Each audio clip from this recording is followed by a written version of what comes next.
Hello, नमस्ते, welcome. फिर से स्वागत है। शाम को मैंने जैसे ही वीडियो डाला, जैसे ही अपलोड किया, वैसे ही आ गया कि भैया शार्दुल ठाकुर का ट्रेड हो चुका है। ठीक है, अब उस पर डिस्कशन कर लेंगे। और शर्फिन रदरफोर्ड का ट्रेड हो चुका है।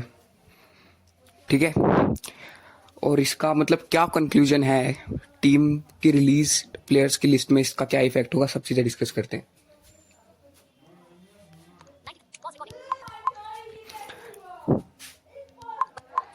ठीक है, सबसे पहले स्टार्ट करते हैं हम कि भाई एलएसजी ने एमआई को शार्दुल ठाकुर दिया। ठीक है, जिसका एक सीधा सीधा मतलब जो मुझे समझ में आ रहा है, मुझे ये लगता है कि अब दीपक चाहर रिलीज होंगे। और अगर दीपक चाहर रिलीज होंगे तो एमआई के पास एक बहुत बड़ा फंड मिलेगा। क्योंकि देखो, शार्दुल ठाकुर न्यू बॉल अच्छा बॉलर है ना, डेथ में तो आप ठाकुर से बिल्कुल नहीं डलवाओगे। बुमराह डेथ में डालेंगे, है ना। इसका मतलब कि दीपक चाहर रिलीज होंगे ही होंगे। या फिर मे बी स्लाइट चांस कि आप ट्रेंट बोल्ट की तरफ भी दे सकते हो, बट उन्होंने अच्छा किया है। तो ट्रेंट बोल्ट का रिलीज होना ऑलमोस्ट इम्पॉसिबल है, क्योंकि बोल्ट, ठाकुर और चाहर तीनों को तो आप पावर प्ले में ऑब्वियसली बॉलिंग करवा नहीं सकते। तो इसलिए इनमें से कोई एक तो रिलीज होगा। ठीक है, उसके बाद आता है गुजरात से शर्फिन रदरफोर्ड जो है वो आते हैं एमआई में। तो देखो, एमआई क्या विल जैक्स को रिलीज करेगा इसके बाद। क्योंकि देखो, विल जैक्स का एक जो क्लियर चीज प्रॉब्लम जो दिख रही थी वो ये थी कि विल जैक्स जो है वो नंबर 4 तक मैक्सिमम आप उन्हें पुश करोगे। वैसे वो ओपनर है, बट 3 नंबर या 4 पे फिर भी आप बोलो चलो ठीक है, बट उससे नीचे फिर वो ऐसे नहीं है ना, वो फर्स्ट बॉल हिटर नहीं है। आई थिंक उनकी जो बेस्ट इनिंग भी थी आईपीएल में, उसमें भी उन्होंने पहली 15 बॉल में 14 ऐसे ही कुछ बैटिंग कर रहे थे वो। हालांकि पावर प्ले वो फर्स्ट बॉल हिटर आप कह सकते हो, बट ओपनर पावर प्ले में जो शायद वो ज्यादा मतलब गैप्स ढूंढेंगे, वो सब चीजें हैं। तो क्योंकि अब इनके पास शर्फिन रदरफोर्ड है, तो हो सकता है ये रिलीज कर दे और ले आए कोई और अच्छा विदेशी ऑप्शन। वैसे विल जैक्स बहुत अच्छा ऑप्शन है, बट अगेन देखो, रोहित, रिकेल्टन, क्योंकि कीपर चाहिए। ठीक है, वरना आप बोलोगे विल जैक्स क्यों नहीं सर, आपको कीपर भी चाहिए। उसके बाद अगर आप तिलक और सूर्या को मतलब ऊपर नीचे कर रहे हो विल जैक्स को खिलाने के लिए, तो वो सेंस बनाता नहीं है। जबकि आपके पास शर्फिन रदरफोर्ड हूं, ठीक है, शर्फिन रदरफोर्ड एंड हार्दिक पांड्या वो फिनिश कर सकते हैं एंड में।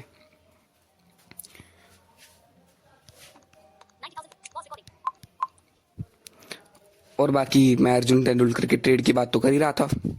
वो तो क्रिकबज़ ने इस बार फिर से आर्टिकल में क्लियर मेंशन किया कि उसका कुछ कंफर्मेशन नहीं है। तो भाई वो तो होना भी नहीं चाहिए यार, क्योंकि किसे चाहिए यार अर्जुन तेंदुलकर, मुझे जानना है क्या मजबूरी आ गया एलएसजी वालों की। ऋषभ भैया सब बढ़िया है, खैर छोड़ो, नथिंग रॉन्ग गाइस। अब आज ना बहुत कुछ होने वाला है। आज बहुत सारे लोग बहुत सारा कंटेंट बनाएंगे कि ये ट्रेड हो रहा है, वो ट्रेड हो रहा है, इसकी जगह वो, उसकी जगह वो। कुछ भी रियल नहीं है। ठीक है, कुछ रियल होगा मैं अपलोड करूंगा, नहीं तो कुछ भी रियल नहीं है। एक दो लोग हैं जो अच्छा कंटेंट कर रहे हैं, बाकी कुछ लोग क्या होता है। अब देखो, एक ये बहुत बड़ा एग्जाम्पल है, हमारे होम मिनिस्टर साहब नहीं बच पा रहे खराब न्यूज से, तो हम तो क्या ही बच लेंगे यार। मतलब हम बोल रहे कि धर्मेंद्र जी की डेथ होगी, भाई क्या, मतलब मैं पूछना चाहता हूँ हमारे मीडिया वालों से, क्या कर रहे हो आप, कुछ भी। ठीक है, मैं पॉलिटिक्स पे बात करने के लिए हूं नहीं यहाँ पे, बट जस्ट पूछना चाहता हूँ कि भाई ये तो कुछ भी चला देंगे।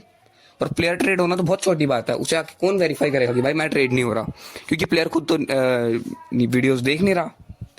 और ऑब्वियसली टीम्स के पास इतना टाइम नहीं होगा कि वो वीडियो देख के क्लेरिफाई करें सब कुछ।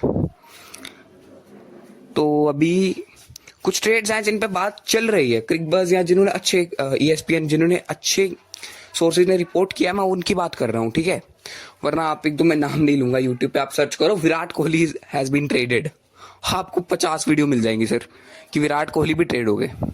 बताओ उसके बाद क्या करोगे।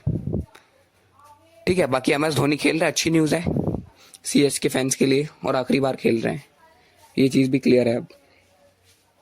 क्योंकि जैसे संजू सैमसन आएंगे, आपके पास एक विकेट कीपर होगा, तो मतलब आखिरी ही सीजन होगा फिर एम एस धोनी का। ठीक है, जडेजा भी जा रहे हैं, एम एस धोनी भी चले जाएंगे। एलएसजी फैंस बहुत ज़्यादा अपसेट हैं। और एक हमारे अच्छे यूट्यूबर हैं, उनके कुछ 1 मिलियन कुछ सब्सक्राइबर है, वो ये रिपोर्ट कर रहे हैं कि लियाम लिविंगस्टन के बदले ग्लेन मैक्सवेल का कुछ ऐसा ट्रेड या ऐसा कुछ टॉक्स चल रहे हैं। तो भाई अभी तक ऐसा कुछ भी वेरीफाइड नहीं है, ठीक है, ये सिर्फ फेक न्यूज़ है। वैसे आज मैं एक सब टीम्स का एनालिसिस करने वाला हूँ, हर एक टीम के क्या प्रोबेबल प्लान्स रहेंगे। ठीक है, उस पर वीडियोस तो हमें करने ही थे, बट मेरा गला ही चोक कर गया, उसकी वजह से मैं कर नहीं पा रहा था। लेकिन ये ट्रेड न्यूज़ से थोड़ा बच के रहना, ये बहुत फेक न्यूज़ आ रही है भाई। बड़ा मज़ा आता था पहले हमें भी सुनने में। पहले रूमर आ रहा है कि रोहित शर्मा ही रिलीज हो रहे हैं, मतलब वह कड़क, और बहुत सारे लोग बिलीव भी कर लेते हैं कि और रोहित शर्मा रिलीज हो रहे हैं। भाई क्या करें अब, जब आप 50 जगह एक सेम चीज सुनो और एक जगह सुनो कि ये रूमर है, तो आप क्या बिलीव करोगे? ऑब्वियसली जो चीज आपने 50 जगह सुनी है। ठीक है, और एक और इम्पॉर्टेंट चीज,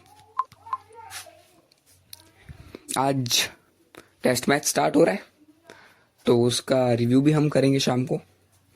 एंड आईपीएल पे पर टीम का डिस्कशन करना है हमें, तो उसके लिए हम एक ही वीडियो करने वाले हैं, जो कि अराउंड थोड़ी लंबी रहेगी, और उसमें सब टीम्स का डिस्कशन कर लेंगे। बट ये ट्रेड की वजह से ना बहुत सारी चीज़ें क्लियर हो रही हैं, रिलीज एंड रिटेन प्लेयर्स की लिस्ट सबमिट होने से पहले ही। पर मैं एक और चीज़ जो समझने की कोशिश कर रहा हूँ, वो ये है कि जीटी ने शर्फन रदरफोर्ड को क्यों छोड़ा? क्या वो दासुन शानका को रिटेन करेंगे क्या? Dasun Shanaka and Glenn Phillips, उनका मुझे प्लान समझ में नहीं आ रहा, क्योंकि शर्फन रदरफोर्ड ने बहुत अच्छा किया आपके लिए।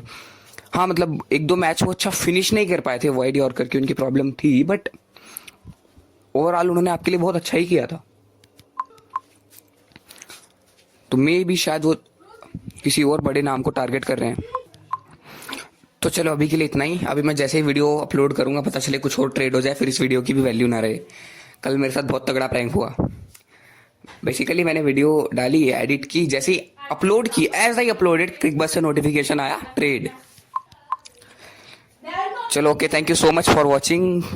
जल्दी मिलते हैं नई वीडियो में। Thank you so much.